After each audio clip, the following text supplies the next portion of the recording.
Който живее под покрива на Всевишния, той ще пребъдва под сянката на Всемогъщия.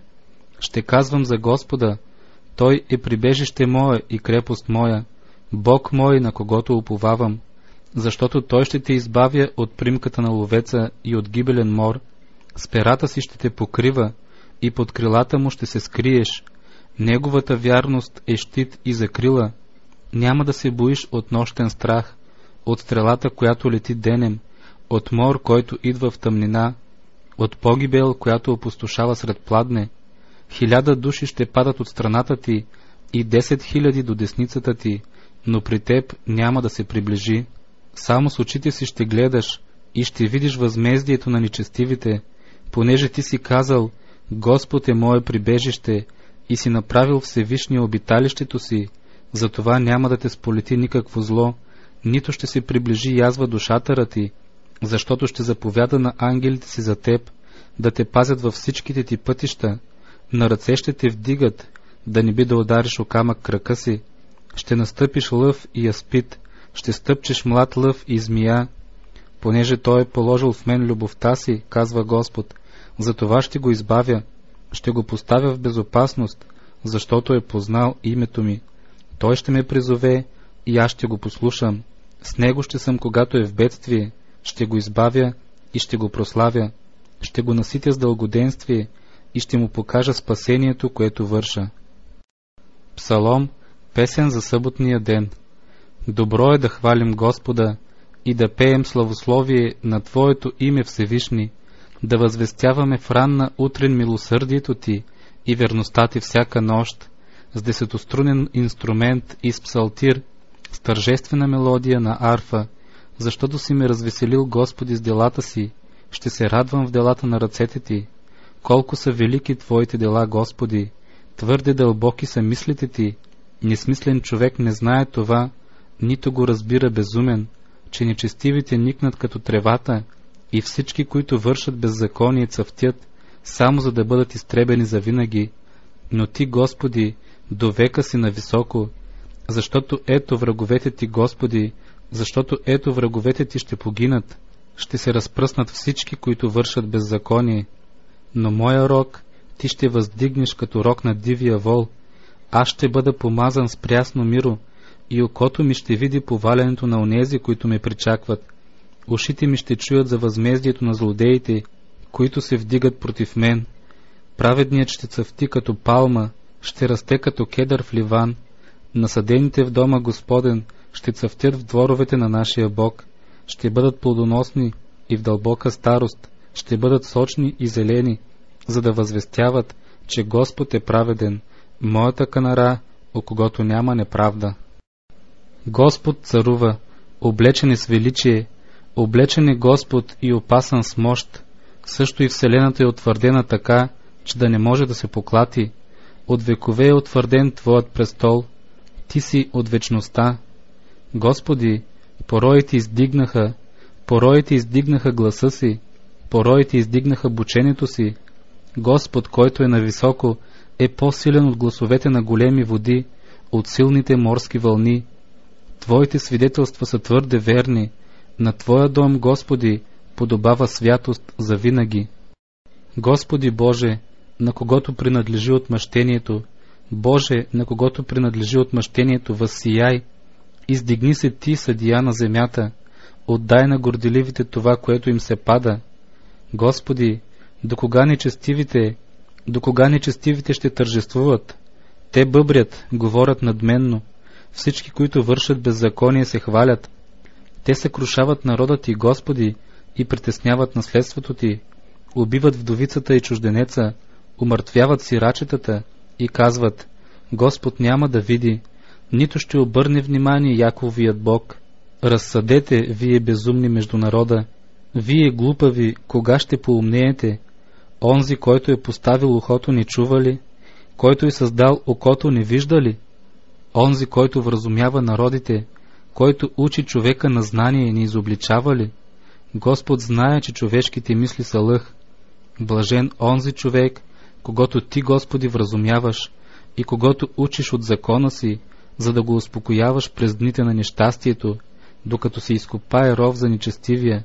защото Господ няма да отхвърли народа си, нито ще остави наследството си, понеже съдът пак ще се съобразява с правдата и всички, които са с прави сърца, ще я последват. Кой ще стане за мен против злодеите? Кой ще стане с мен против онези, които вършат беззаконие? Ако не ми беше помогнал Господ, душата ми без малко щеше да се пресели в мълчанието. Когато казах, подхлъзва се кракът ми, тогава, Господи, Твоята милост ме подпря. Сред множеството грижи на сърцето ми, Твоите утешения веселят душата ми. Ще има ли нещо общо с Теб седалището на беззаконието, което е скроено да върши зло чрез закон? Те се опълчват против душата на праведния и осъждат невинна кръв.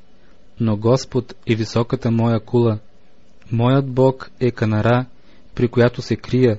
Той ще обърне върху тях собственото им беззаконие и ще ги отсече в нечестието им. Господ нашият Бог ще ги отсече. Елате да запеем на Господа, да възкликнем към канарата на нашето спасение, да застанем пред Него със славословие, с псалми да възкликнем към Него, защото Господ е велик Бог и велик цар над всички богове.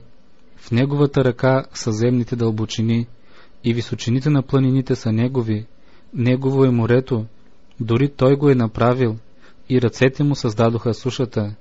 Елате да се поклоним и да паднем, да коленичим пред Господа нашия Създател, защото Той е наш Бог и ние сме народ на пазбището му и овце в ръката му. Днес, ако искате да слушате гласа му, не закоравявайте сърцата си, както в Мерива, както в деня, когато ме изпитахте в пустинята, когато бащите ви ме изпитаха. Опитаха ме и видяха какво сторих. 40 години негодувах против това поколение и казах, тези хора се заблуждават в сърцето си и не са познали моите пътища. Затова се заклех в гнева си, че няма да влязат в моята почивка. По-добър е сиромахът, който ходи в непорочността си, отколкото онзи, който е с извратени устни, а при това безумен. Наистина, сърдечно желание без разсъдък не е добро и който бърза с краката си, сбърква пътя си. Безумието на човека изкривява пътя му и сърцето му негодува против Господа. Богатството прибавя много приятели, а сиромахът бива изоставен от приятеля си. Лъжливият свидетел няма да остане ненаказан и който диша лъжи няма да избегне възмездие. Мнозина търсят благоволението на щедрия и всеки е приятел на онзи, който дава подаръци. Всичките братя на сиромаха го мразят, колко повече го отбягват приятелите му. Той тича след тях с умилителни думи, но тях ги няма. Който придобива ум, обича душата си, който пази благоразумие, ще намери добро. Лъжлив свидетел няма да остане ненаказан, и който изказва лъжи, ще загине.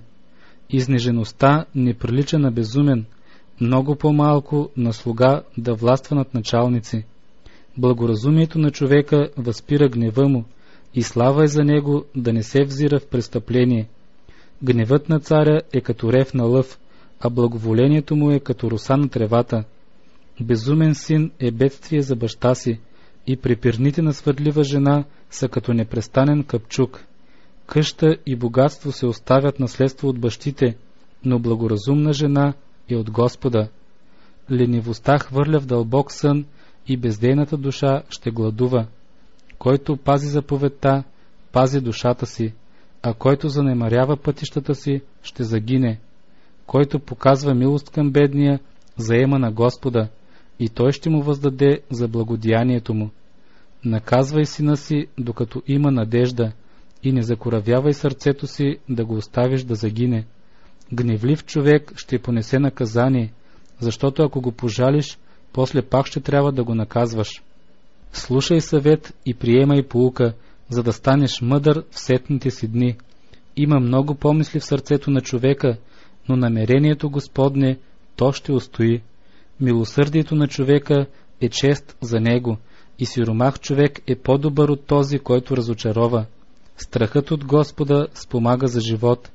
Който го има, ще си ляга наситен и няма да срещне зло. Ленивият потапя ръката си в паницата и не иска дори в устата си да я върне, Ако накажеш присмивателя, простият ще стане внимателен, и ако изобличиш благоразумния, той ще придобие знание. Който опропастява баща си и изпъжда майка си, той е син, който причинява срам и нанася позор. Престани, сине мой, да слушаш съвети, които те отклоняват от мъдростта. Лошият свидетел се присмива на правосъдието и устата на нечестивите поглъщат беззаконие. Присъди се приготвят за присмивателите и бой за гърба на безумните.